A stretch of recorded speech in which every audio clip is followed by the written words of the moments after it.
Chapter 23. When David was told, Look, the Philistines are fighting against Keilah and are looting the threshing floors. he inquired of the Lord, saying, Shall I go and attack these Philistines? The Lord answered him. Go, attack the Philistines and save Keilah. But David's men said to him, Here in Judah we are afraid. How much more, then, if we go to Keilah against the Philistine forces? Once again David inquired of the Lord, and the Lord answered him. Go down to Keilah, for I am going to give the Philistines into your hand. So David and his men went to Keilah, fought the Philistines, and carried off their livestock. He inflicted heavy losses on the Philistines and saved the people of Keilah. Now Abiathar, son of Ahimelech, had brought the ephod down with him when he fled to David at Keilah. Saul was told that David had gone to Keilah, and he said, God has handed him over to me. For David has imprisoned himself by entering a town with gates and bars. And Saul called up all his forces for battle, to go down to Keilah to besiege David and his men. When David learned that Saul was plotting against him, he said to Abiathar the priest, Bring the ephod. David said, O Lord, God of Israel, your servant has heard definitely that Saul plans to come to Keilah and destroy the town on account of me. Will the citizens of Keilah surrender me to him? Will Saul come down as your servant has heard? O Lord, God of Israel, tell your servant. And the Lord said, He will. Again David asked, Will the citizens of Keilah surrender me and my men to Saul? And the Lord said, They will. So David and his men, about 600 in number, left Keilah and kept moving from place to place. When Saul was told that David had escaped from Keilah, he did not go there.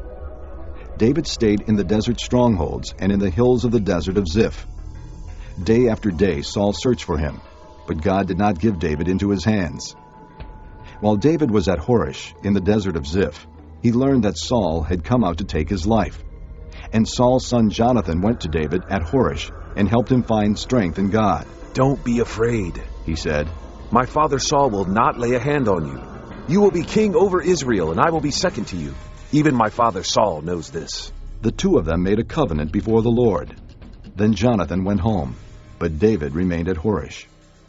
The Ziphites went up to Saul at Gibeah and said, Is not David hiding among us in the strongholds at Horesh, on the hill of Hakeilah, south of Jeshimon?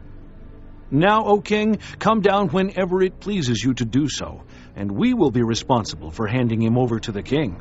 Saul replied, The Lord bless you for your concern for me. Go and make further preparation. Find out where David usually goes and who has seen him there. They tell me he is very crafty. Find out about all the hiding places he uses and come back to me with definite information. Then I will go with you. If he is in the area, I will track him down among all the clans of Judah. So they set out and went to Ziph ahead of Saul. Now David and his men were in the desert of Maon, in the Arabah south of Jeshimon. Saul and his men began the search, and when David was told about it, he went down to the rock and stayed in the desert of Maon. When Saul heard this, he went into the desert of Maon in pursuit of David. Saul was going along one side of the mountain, and David and his men were on the other side, hurrying to get away from Saul. As Saul and his forces were closing in on David and his men to capture them, a messenger came to Saul saying, Come quickly. The Philistines are raiding the land. Then Saul broke off his pursuit of David and went to meet the Philistines. That is why they call this place Selah Amalekah. And David went up from there and lived in the strongholds of En-Gedi.